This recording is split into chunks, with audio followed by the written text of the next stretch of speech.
Hello student, स्वागत है आपका आईसीटी वर्चुअल क्लासेस में। मैं हूं कविता और हम यहां पर बात करेंगे बायोलॉजी की, यानी कि हम डिस्कस करेंगे बायो के बारे में और बायो के चैप्टर्स हमारे पास कौन कौन से आते हैं उसके बारे में।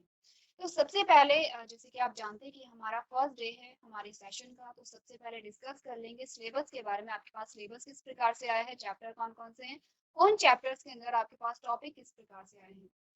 तो जैसे कि सबसे पहले आप अपनी स्क्रीन पर देख पा रहे हैं, आपके पास यहाँ पर सबसे पहले यूनिट दी गई है और वो यूनिट कितने मार्क्स की है वो आपको बताया गया है। तो सबसे पहले जो यूनिट है वो आपके पास आती है रिप्रोडक्शन। यहाँ पर हम रिप्रोडक्शन के बारे में बात करेंगे, ठीक है, जो कि आपके पास 16 नंबर की यहाँ पर आती है। नेक्स्ट जो यूनिट आती है वो है जेनेटिक्स एंड इवोल्यूशन। तो ये जो यूनिट है आपके काफी सारे जो क्वेश्चन आते हैं वो इस यूनिट से आते हैं। इसमें आप क्या करेंगे, जेनेटिक्स के बारे में पढ़ेंगे, इवोल्यूशन आप देखेंगे और इसी के साथ साथ आप यहाँ पर मॉलिक्यूलर बेसिस ऑफ इनहेरिटेंस की भी बात करेंगे। नेक्स्ट आप बात करेंगे बायोलॉजी एंड ह्यूमन वेलफेयर, ठीक है। इसके बाद आता है बायोटेक्नोलॉजी एंड इट्स एप्लीकेशन और लास्ट जो यूनिट आती है उसमें आप बात करेंगे इकोलॉजी एंड एनवायरनमेंट की। तो देख लेते हैं आपके पास कौन कौन से चैप्टर आते हैं। सबसे पहले बात करेंगे क्लास 12 की सबसे पहली जो यूनिट आपके पास आती है उसमें उसका चैप्टर जो आपके पास होगा वो है sexual reproduction in flowering plants. आप देखेंगे कि फ्लावरिंग प्लांट्स में किस प्रकार से प्रजनन होता है, सारे टॉपिक्स को आप देखेंगे। ये आपके पास पूरे टॉपिक आ जाते हैं। तो टॉपिक के बारे में बहुत ज्यादा बात नहीं करेंगे क्योंकि जब आप चैप्टर पढ़ेंगे आप खुद को टॉपिक को देखते रहेंगे। नेक्स्ट हम बात करेंगे ह्यूमन रिप्रोडक्शन की। सबसे पहले तो आप देखेंगे कि प्लांट्स में कैसे रिप्रोडक्शन हो रहा है। सेकंड हम ह्यूमन रिप्रोडक्शन की बात करेंगे। थर्ड इस यूनिट का जो चैप्टर है उसमें हम बात करेंगे रिप्रोडक्टिव हेल्थ की, ठीक है, जो कि सबसे इम्पोर्टेंट और अच्छा चैप्टर आपके पास आता है। अब आती है आपकी नेक्स्ट जो यूनिट आती है जिसमें आप बात करेंगे जेनेटिक्स एंड इवोल्यूशन की, ठीक है। तो इसमें पहला जो चैप्टर होगा उस यूनिट का वो होगा principle of inheritance and variation. यहाँ पर आप बात करेंगे किसके बारे में, इनहेरिटेंस के बारे में, मेंडल्स के लॉ के बारे में और जेनेटिक्स के बारे में यहाँ पर आप बात करेंगे। वेरिएशन किस प्रकार से आते हैं सारे टॉपिक्स आप देखेंगे, ठीक है। तो ये आपके पूरे क्या आते हैं, टॉपिक आते हैं। इंपॉर्टेंट आपकी यूनिट होती है और अंडरस्टैंडिंग बेस होती है। सबसे अच्छी बात यहाँ पर ये है कि आपको रटना नहीं है, अंडरस्टैंडिंग बेस आपकी यूनिट होती है। आप समझेंगे चीजों को और उसी प्रकार से आप क्या करेंगे, सॉल्व करेंगे, ठीक है। प्रॉब्लमैटिक क्वेश्चन आपके इसी यूनिट से आते हैं जो कि अच्छे होते हैं। अगर आपने बेसिक से चीजें समझी है तो इजीली आप क्या करेंगे, मार्क्स को गेन कर सकते हैं, ठीक है। तो जब भी आप स्टार्ट कर रहे हैं तो आप ये ध्यान में रखते चलेंगे कि आपके लिए कौन सी यूनिट ज्यादा इंपॉर्टेंट है और सबसे पहले आपको क्या यहाँ पर कवर करना है, ठीक है। इसी यूनिट का जो नेक्स्ट चैप्टर हमारे पास आता है वो है मॉलिक्यूलर बेसिस ऑफ इनहेरिटेंस। ये थोड़ा सा टफ नहीं कहेंगे लेकिन थोड़ा सा क्या आ जाता है, थोड़ा सा टिपिकल हो जाता है, क्योंकि यहाँ पर आप बात करते हैं डीएनए आरएनए के स्ट्रक्चर किस प्रकार से होता है, ये सारी चीजें आप यहाँ पर देखते हैं। तो प्रैक्टिस करेंगे इजीली हो जाएगा। नेक्स्ट जो चैप्टर होगा उसमें आप इवोल्यूशन की यहाँ पर बात करते हैं, ठीक है। अगली जो यूनिट आती है वो है बायोलॉजी एंड ह्यूमन वेलफेयर। यहाँ पर आप बात करेंगे ह्यूमन हेल्थ एंड डिजीज के बारे में, जिसमें आप काफी सारे जैसे कि पैथोजन क्या होते हैं उसके बारे में आप बात करेंगे, अलग अलग डिजीज के बारे में आप बात करेंगे जैसे कि एचआईवी हो गया है, एड्स हो गया है, ठीक है। नेक्स्ट इसी यूनिट का जो चैप्टर है वो है माइक्रोब्स इन ह्यूमन वेलफेयर। अब माइक्रोब्स के बारे में आप पढ़ चुके हैं, जब आप छोटी क्लासेस में थे तब आपने माइक्रोब्स के बारे में बात की थी, माइक्रोब्स क्या होते हैं, माइक्रोब्स की क्या क्या कैटेगरी होती है। जब आप 7th 8th क्लास में थे तब आपने अलग अलग कैटेगरी देखी थी और आपने ये भी देखा था कि जो माइक्रोब्स होते हैं वो किस प्रकार से हमारे लिए बेनिफिशियल होते हैं और किस प्रकार से हमारे लिए हार्मफुल होते हैं। तो उसी का थोड़ा सा इलाबोरेट जो आपके पास आएगा वो यहाँ पर आएगा कि आप माइक्रोब्स के बारे में जानेंगे, ठीक है। अगली जो यूनिट आपके पास आती है वो है बायोटेक्नोलॉजी इन इट्स एप्लीकेशन। ये भी आपके पास बहुत अच्छी यूनिट आती है क्योंकि ये भी सेम है, अंडरस्टैंडिंग बेस्ड आपके पास यूनिट है जिसमें आप बायोटेक्नोलॉजी और प्रिंसिपल प्रोसेस के बारे में बात करेंगे। पहला चैप्टर होगा कि बायोटेक्नोलॉजी क्या होती है, उसके प्रिंसिपल क्या है और बायोटेक्नोलॉजी में जो भी प्रोसेस आप कर रहे हैं उसकी क्या है सीक्वेंस, उसका होता क्या है। इसी यूनिट का सेकेंड जो चैप्टर आपके पास आएगा वो है बायोटेक्नोलॉजी एंड इट्स एप्लीकेशन। यहाँ पर आप प्रिंसिपल और प्रोसेस की बात कर रहे हैं इसकी बायोटेक्नोलॉजी की, और यहाँ पर आप बात करेंगे कि क्या क्या इसके एप्लीकेशन है, कहाँ कहाँ आप यूज कर रहे हैं इसका। तो यहाँ पर क्या है, जो पहले वाली यूनिट है वो आपके लिए ज्यादा इंपॉर्टेंट है, सेकंड क्या है आपको थोड़ा सा समझना पड़ेगा, पढ़ना पड़ेगा, हो जाएगा। नेक्स्ट जो यूनिट आपके पास आते हैं वो है इकोलॉजी एंड एनवायरनमेंट, जिसमें आप ऑर्गेनिज्म एंड पॉपुलेशन के बारे में बात करेंगे, ठीक है। बहुत ज्यादा टफ यूनिट आपकी नहीं है, आप इजीली इसे क्या कर सकते हैं, कवर कर सकते हैं, ठीक है। नेक्स्ट चैप्टर आपका आता है इकोसिस्टम, ठीक है। इकोसिस्टम आप पढ़ते चले आ रहे हैं, ये भी आपकी टफ यूनिट नहीं है। और नेक्स्ट आता है बायोडाइवर्सिटी एंड इट्स कंजर्वेशन, ये भी आप पढ़ चुके हैं। जैसे कि आपने देखा रेड डाटा बुक क्या है, ये सारे आप पढ़ चुके हैं। बायोडाइवर्सिटी कंजर्वेशन क्या होते हैं, हॉटस्पॉट क्या होते हैं, इंडेंजर्ड ऑर्गेनिज्म क्या होते हैं, ये आपके लिए नए शब्द नहीं है, आप इन्हें पहले भी पढ़ चुके हैं, ठीक है। तो इस प्रकार से आपने क्या देखा, इस प्रकार से आपने देखा कि आपके पास कौन कौन सी यूनिट्स आई हैं और कैसे आप उन्हें क्या करेंगे, सॉल्व करेंगे। चलिए, तो यहाँ पर हम सबसे पहले जिस यूनिट के बारे में बात करेंगे वो आपकी होगी बायोटेक्नोलॉजी एंड इट्स एप्लीकेशन, ठीक है। क्योंकि ये जो यूनिट है हमारी, इसमें आप बहुत सारी क्या देखेंगे, प्रोसेस देखेंगे, बहुत सारी टेक्निक देखेंगे, बहुत सारे आप ऐसे वर्ड्स आपके पास आएंगे जो क्या पारिभाषिक शब्द जिन्हें कहते हैं। सबसे पहले हम बात करेंगे बायोटेक्नोलॉजी की और उसमें हम देखेंगे प्रिंसिपल एंड प्रोसेस के बारे में, ठीक है। नेक्स्ट हमारा चैप्टर होगा बायोटेक्नोलॉजी एंड इट्स एप्लीकेशन होगा, पहले इस यूनिट को लेके चलेंगे। नेक्स्ट हमारी यूनिट आएगी, उसमें हम बात करेंगे जेनेटिक एंड इवोल्यूशन की, ठीक है। क्योंकि काफी सारा जो वेटेज है वो इस यूनिट में आता है, लेकिन जो हम यूनिट देखेंगे वो ये देखेंगे। तो हम स्टार्ट करेंगे बायोटेक्नोलॉजी से। चलिए, सो क्लास हम बात करेंगे यहाँ पर बायोटेक्नोलॉजी प्रिंसिपल एंड प्रोसेस के बारे में, ठीक है। सबसे पहला इस यूनिट का चैप्टर हमारे पास जो आता है वो आता है बायोटेक्नोलॉजी। प्रिंसिपल के बारे में बात करेंगे और प्रोसेस के बारे में बात करेंगे कि कैसे जो बायोटेक्नोलॉजी उसमें कौन से प्रिंसिपल अप्लाई होते हैं और प्रोसेस इसकी क्या क्या होती है, ठीक है। बात करें कि बायोटेक्नोलॉजी क्या है। आपने बोला बायोटेक्नोलॉजी क्या है, दो शब्दों से मिलकर बनी है बायोटेक्नोलॉजी। पहला क्या है बायो, सेकंड क्या है टेक्नोलॉजी। तो आपने देखा कि बायो तो आपके किससे रिलेटेड होगा, लाइफ से। बायो किससे रिलेटेड, जब भी बायो शब्द आता है तो आपने कहा जो बायो शब्द है वो किससे है, लाइफ से रिलेटेड होता है। टेक्नोलॉजी आपने कहा कि कुछ क्या होंगे यहाँ पे, टेक्निक्स इन्वॉल्व होंगे, ठीक है। यहाँ पे कुछ टेक्नोलॉजी इन्वॉल्व होगी, यानी कि बायोटेक्नोलॉजी जो है वो एक ऐसा शब्द है जिसमें लिविंग और नॉन लिविंग मिल करके क्या कर रहे हैं, कुछ कार्य कर रहे हैं या कोई भी प्रोसेस कर रहे हैं। इसका मतलब क्या हुआ कि कोई एक प्रोसेस है जिसमें लिविंग ऑर्गेनिज्म इंक्लूड है प्लस नॉन लिविंग भी इंक्लूड है, ठीक है। और उसके द्वारा हम कोई प्रोसेस कर रहे हैं जिसको हम बायोटेक्नोलॉजी कहते हैं। अब अगर हम और सिंपल लैंग्वेज में समझे कि बायोटेक्नोलॉजी में हो क्या रहा है, सिंपल सी चीज है। आपने कहा ये कोई ऑर्गेनिज्म है, ठीक है, ये है ऑर्गेनिज्म ए,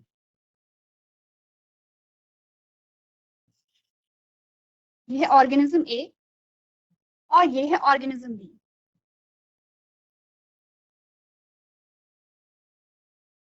ठीक है। दो ऑर्गेनिज्म हमारे पास आते हैं। अब बायोटेक्नोलॉजी में हम यूज करते हैं किसे, डीएनए या फिर आप कह सकते हैं जीन को, ठीक है। दो चीजें यहाँ पे हैं, डीएनए और जीन, डीएनए और जीन।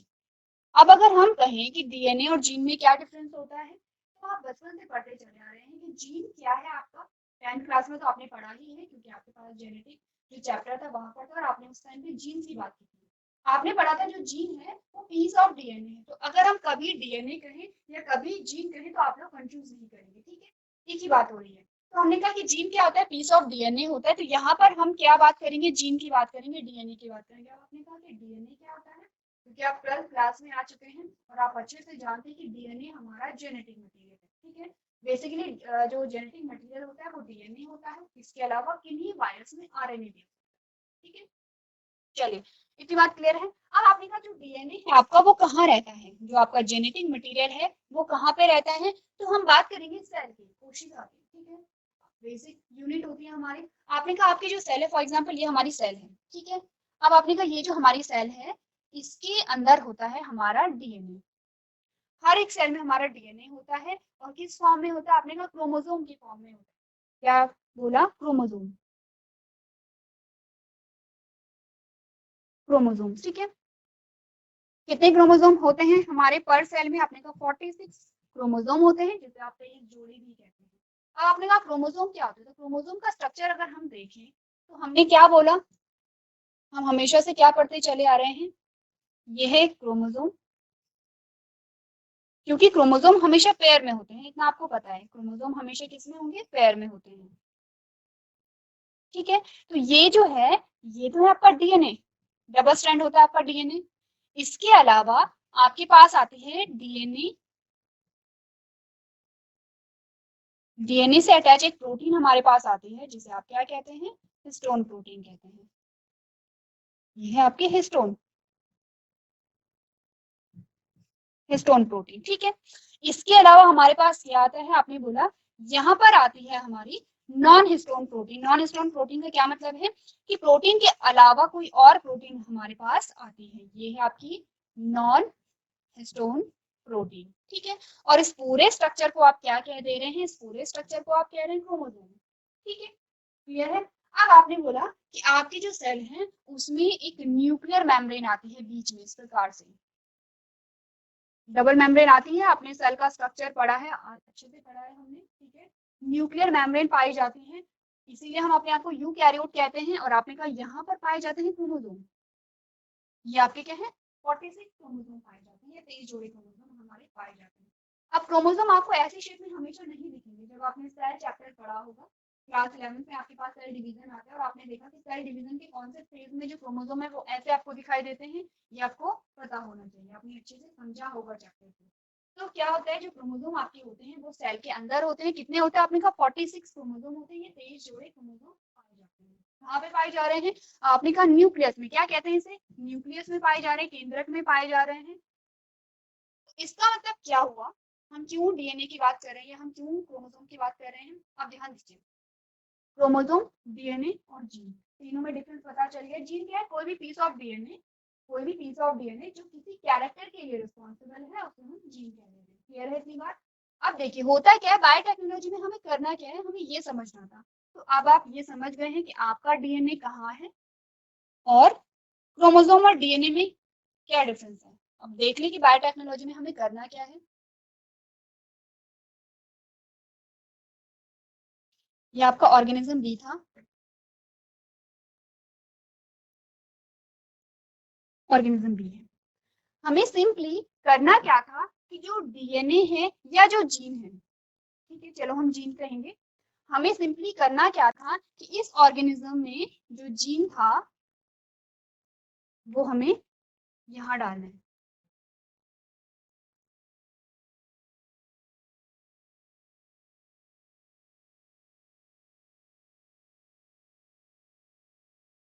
ठीक है, अब हमें करना क्या है, देखिए हमने कहा हमने यहाँ से क्या निकाला, पीस ऑफ जीन निकाला, पीस ऑफ डीएनए निकाला और हमने इसे यहाँ ऐड कर दिया है इस प्रकार से।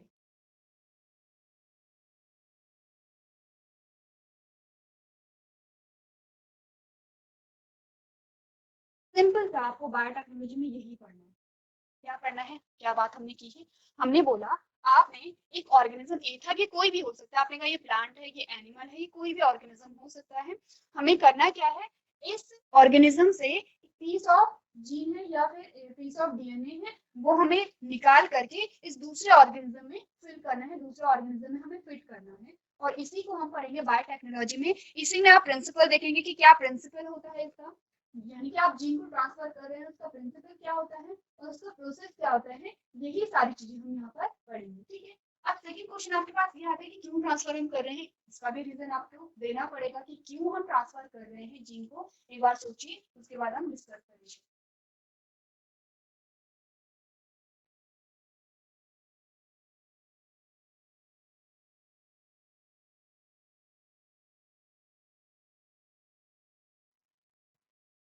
चलिए तो हम बात कर रहे थे कि क्या रीजन है कि हम यहाँ पर क्या कर रहे हैं, जीन को ट्रांसफर कर रहे हैं। हमने बोला देखिए कोई भी रीजन हो सकता है, सबसे पहले तो ये देखिए जीन का क्या कार्य होता है।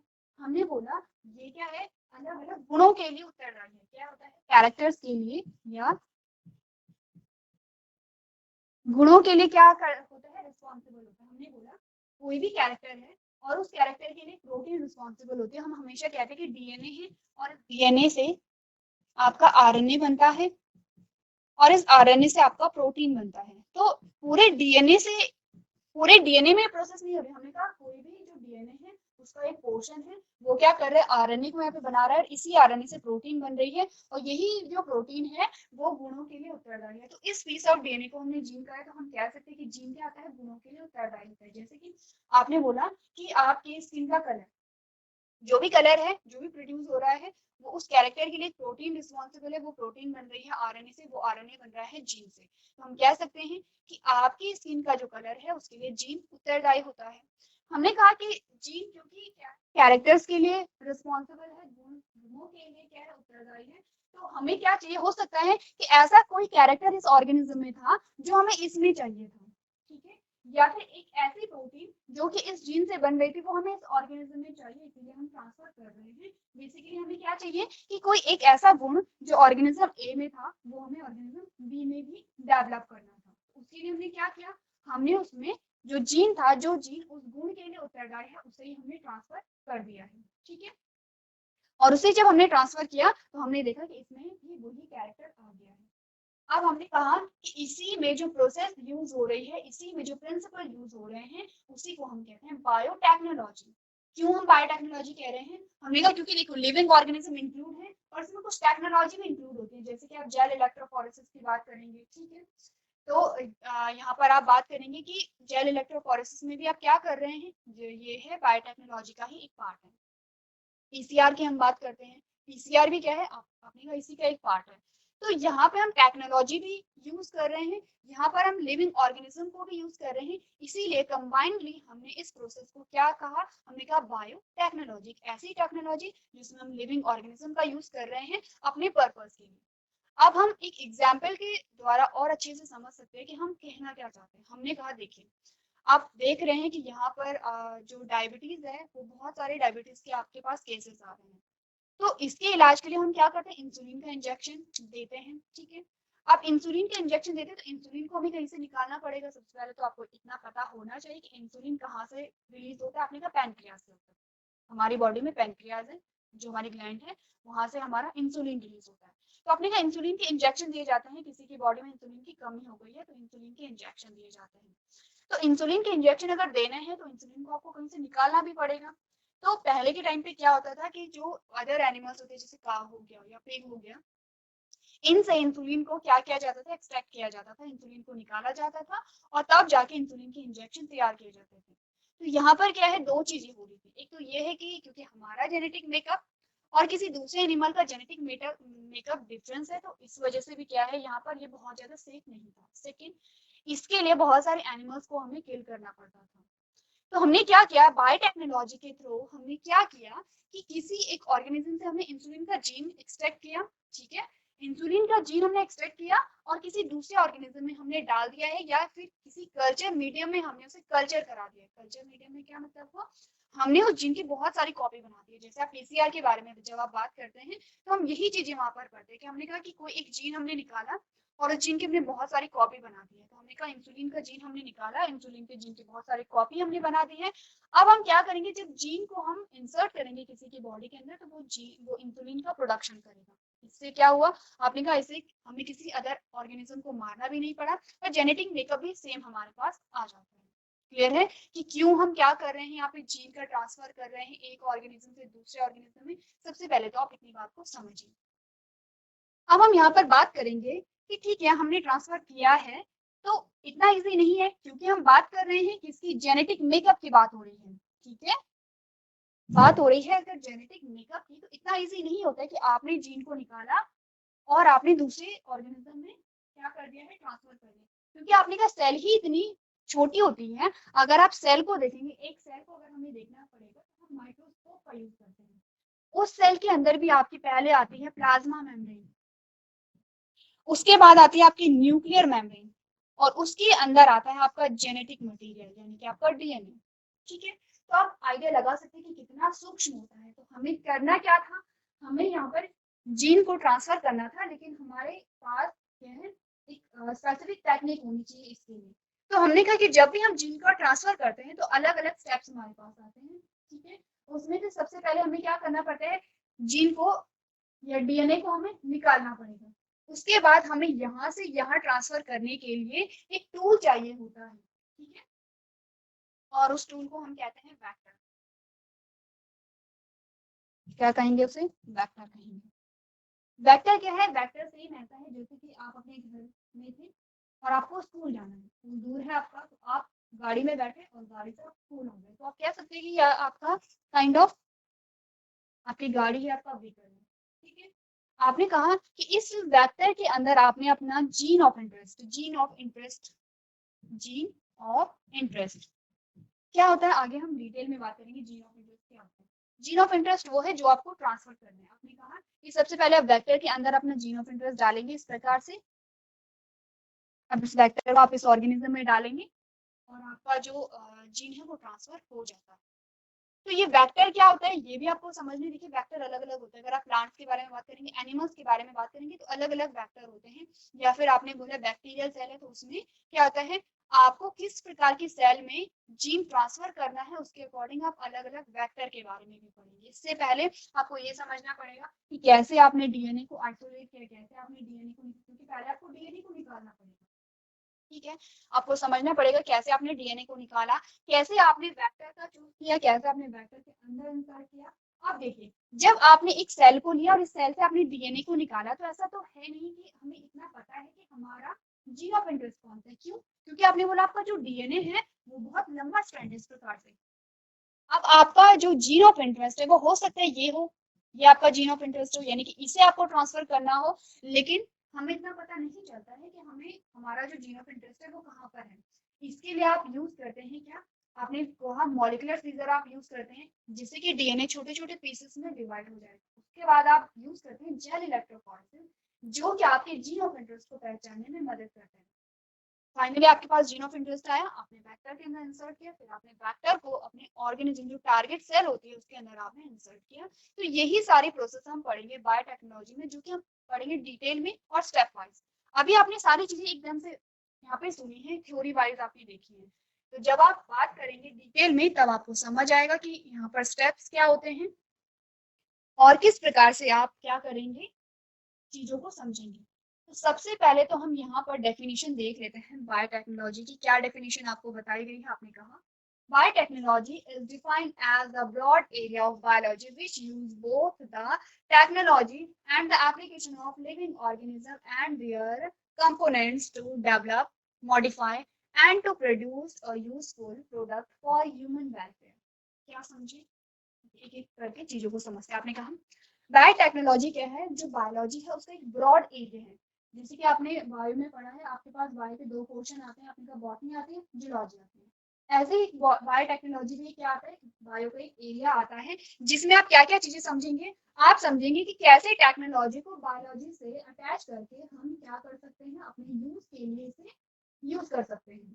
तो आपने बोला which use both technology and the application of living organism। यहाँ पर हम दोनों का यूज कर रहे हैं, टेक्नोलॉजी का भी और लिविंग ऑर्गेनिज्म का भी, and their components to develop। क्यों हम इनका यूज कर रहे हैं, टू डेवलप या to modify and to produce a useful product. हम यहाँ पर हमारी जो एम है, हमारा जो उद्देश्य है वो क्या क्या है।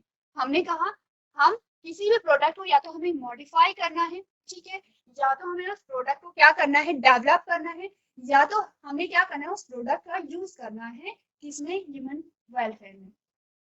ठीक है, हमें करना है क्या, या तो हमें किसी प्रोडक्ट को बनाना है या हमें उस प्रोडक्ट को मॉडिफाई करना है। इसके लिए हम बायोटेक्नोलॉजी का यूज कर रहे हैं। The term biotechnology was coined in the year of 1919 by agricultural engineer Karoli Erki.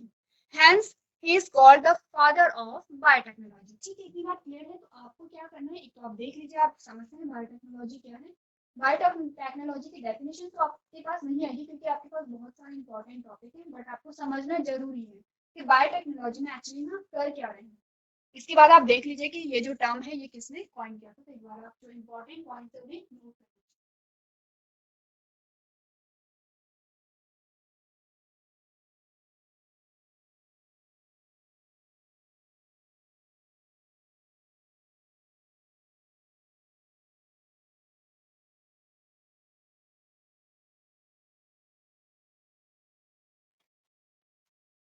चलिए, तो ये आपने इंट्रोडक्शन जाना।